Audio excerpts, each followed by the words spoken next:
Ladies and gentlemen, I am humbled today to release and present to you my book that I've prepared over some period of time in the past. The capturing topic of this book, or title of this book, is The Power of Your Mindset.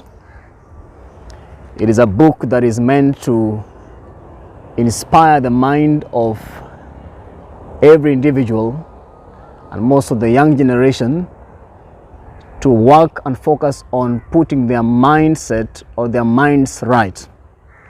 Why the power of your mindset? Because nothing changes in life until your mind changes. You can change your clothes but still have an old mind. You can change your location but still have an old mind.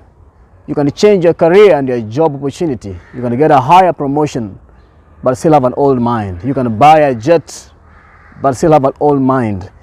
In other words, nothing becomes good in any human lives unless or until their mind changes for the better.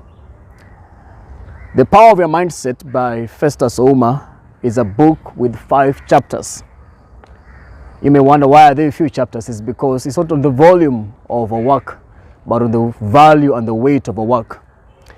The chapters of this book, if you look through the preamble, apart from the title page, we have got the introductory part where I'm giving an imagery to signify the 2 types of mindsets. Number 1 is on what we call the fixed mindset. A fixed mindset is so dangerous because fixed mindsets don't really change when change comes. A fixed mind doesn't want growth. A fixed mind doesn't want progression. As a matter of fact, they're very safe in the comfort zone of their past. They never want to be disturbed, and in case you bring in a new idea to challenge their comfort, you become enemy. A fixed mind will ask you, why are you disturbing us with these ideas? Why are they introducing new things daily? Why should I struggle when everybody else is not struggling? A fixed mind is as dangerous as a gangrene.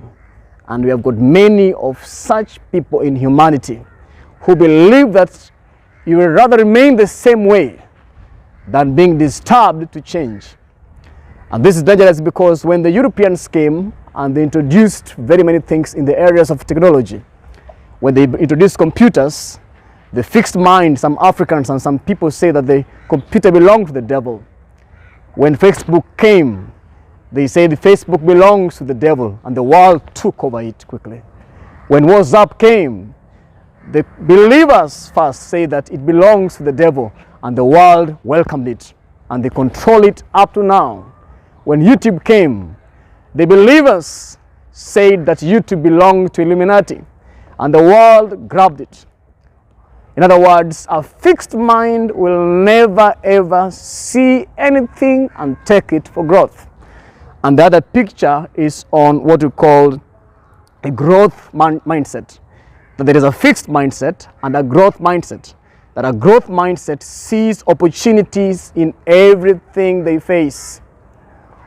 One day, a carpenter walked into a very big forest, dark forest, with a young engineering student and one medicine student.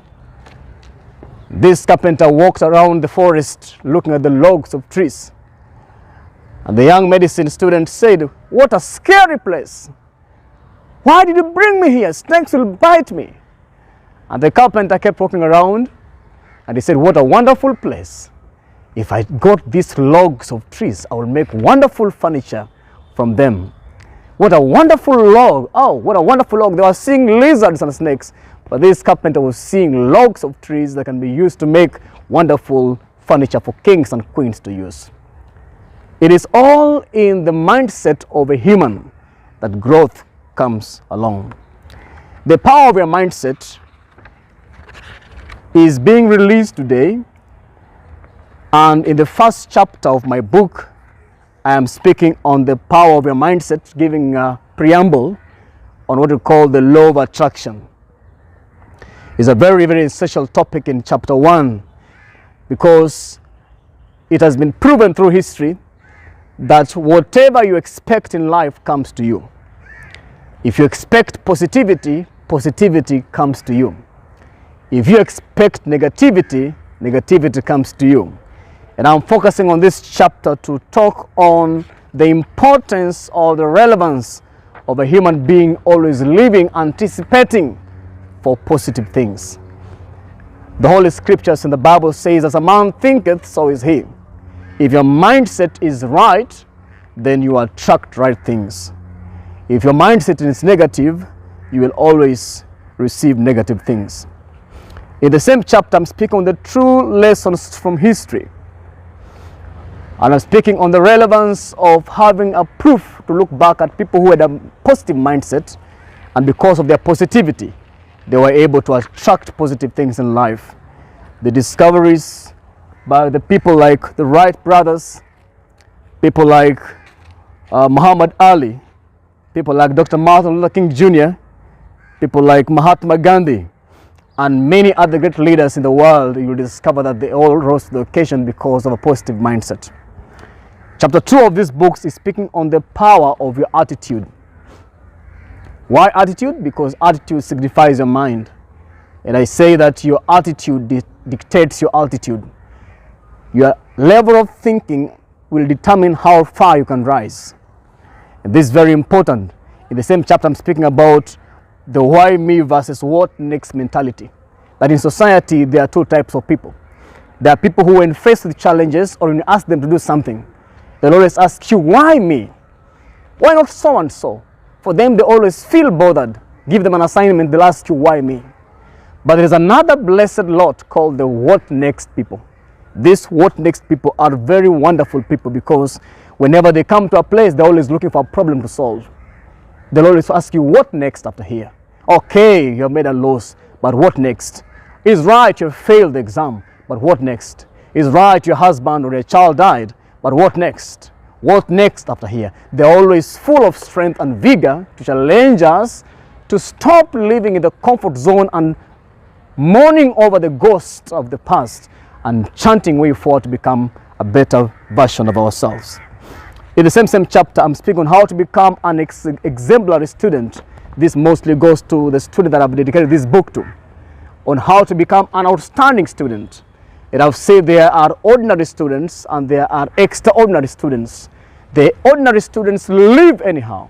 They wake up in the morning and they feel very frustrated to wake up. They always snooze their alarms. They go to the bathroom, they'll spend 1 hour in the bathroom because they have got no enthusiasm for the starting day. And they go to class, they go there forced.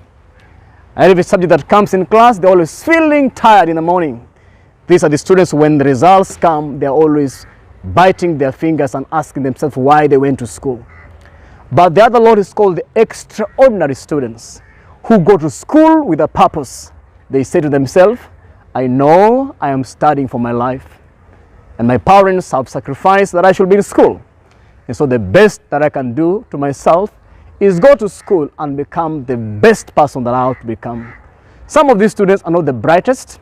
They're simply average students. But because they have had a positive mentality, a positive mindset of being a victor, automatically, when they engage the academics positively and receive the guidance from their teachers, these students always emerge out to be the best. That is the importance of being an extraordinary student.